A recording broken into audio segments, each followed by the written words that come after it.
और इजरायल ने ईरान पर बड़ा हमला कर दिया है। ईरान में कई सैन्य ठिकानों को टारगेट किया गया। ईरान की राजधानी तेहरान में भी बम बरसाए गए। देखिए, इस हमले में ईरान के आर्मी चीफ की मौत का दावा निकलकर सामने आ रहा है।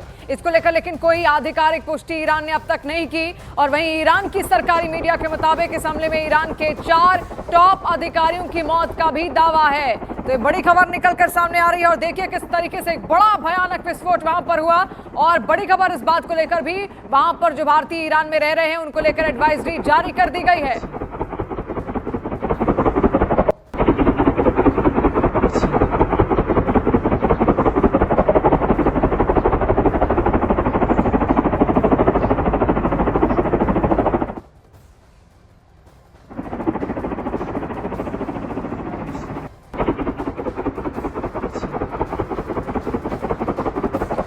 और रिफत इस वक्त हमारे साथ जुड़ रहे हैं।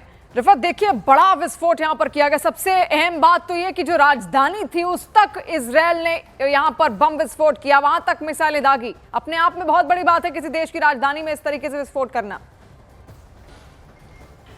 देखिए, बिल्कुल जिस तरीके से खबर आ रही है कि इसराइल की तरफ से रात के दौरान 2 बार एयर स्ट्राइक्स की गई हैं और मिसाइल दागे गए हैं और तेहरान पे हमला हुआ है। और इसराइल का दावा है कि ये न्यूक्लियर बेसिस पे हमला हुआ है और इसराइल का ये भी दावा है कि इस तरीके के हमले लगातार किए जाएंगे।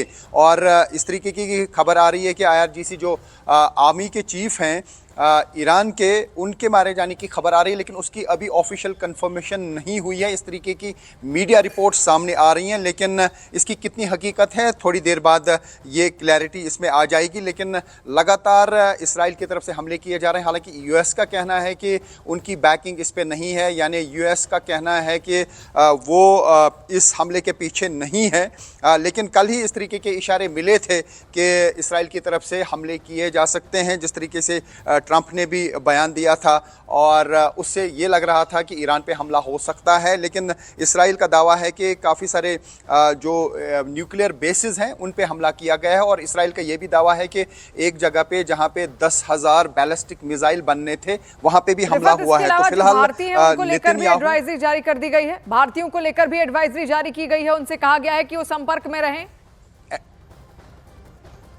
देखिए, काफ़ी सारे भारत के वासी जो हैं वो ईरान में हैं और उनसे कहा गया है कि वो अलर्ट रहें और वो एम्बेसी के कांटेक्ट में रहें। एम्बेसी की तरफ से ये स्टेटमेंट जारी किया गया है क्योंकि इस तरीके की जो एस्केलेशन बढ़ती है तो हमेशा भारत की तरफ से एक क्लैरिटी आ जाती है क्विकली, और ये बताया जाता है अपने नागरिकों को कि वो अलर्ट रहें और किसी भी परेशानी में अगर वो हैं तो फ़ौरन एम्बेसी को कॉन्टैक्ट करें। यानी जो ईरान में भारत की एम्बेसी हैं उनके साथ उनको संपर्क में रहना होगा और अगर उनको इवैक्यूएट करने की ज़रूरत पड़ेगी तो भारत की तरफ से उन्हें इवैक्यूएट भी किया जा सकता है। क्योंकि अभी जिस तरीके से इसराइल की तरफ से बयान आया है कि ये स्ट्राइक्स का दौर कंटिन्यू रहेगा, उसका मतलब है कि एस्केलेशन बढ़ सकते हैं। और आपको मैं बता दूं कि इसराइल की तरफ से रात के दौरान साउथ लेबनान में भी कई जगहों पे हमले किए गए, एयर स्ट्राइक्स की गए, वहां पे भी काफ़ी नुकसान हुआ है। लेकिन ईरान में कितना नुकसान हुआ है ये अभी इसकी पुष्टि नहीं है। और दूसरी तरफ से इराक की तरफ से सारे एयर स्पेसेस जो हैं उनको क्लोज कर दिया गया है। यानी इराक की तरफ से एयर स्पेस को फिलहाल क्लोज कर दिया गया है और काफ़ी सारी फ्लाइट्स जो हैं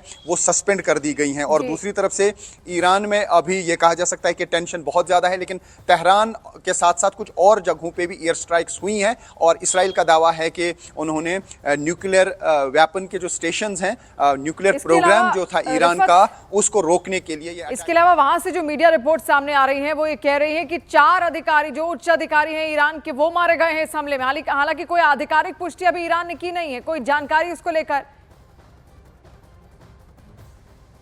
ईरान की तरफ से अभी जो मुझे दिख रहा है उसमें यह कहा गया है कि एक बच्चे की मौत ईरान में हुई है। तेहरान में एक बच्चे की मौत हुई है, ये ईरान की तरफ से एक खबर आई है। हालांकि ऑफिशियल मीडिया से नहीं, लेकिन ऑफिशियल यानी कि वहाँ की एक लोकल एजेंसी ने यह खबर कैरी की है। लेकिन आर्मी चीफ के मारे जाने की वहाँ पर कोई पुष्टि अभी नहीं की गई है। जिस तरीके से खबर आ रही है कि IRGC के चीफ जो है हुसैन अब्बासी, उनकी मौत इस स्ट्राइक में हुई है, लेकिन इस तरीके की कोई खबर नहीं और ना ही इसराइल की तरफ से इस तरीके का अभी दावा किया गया है।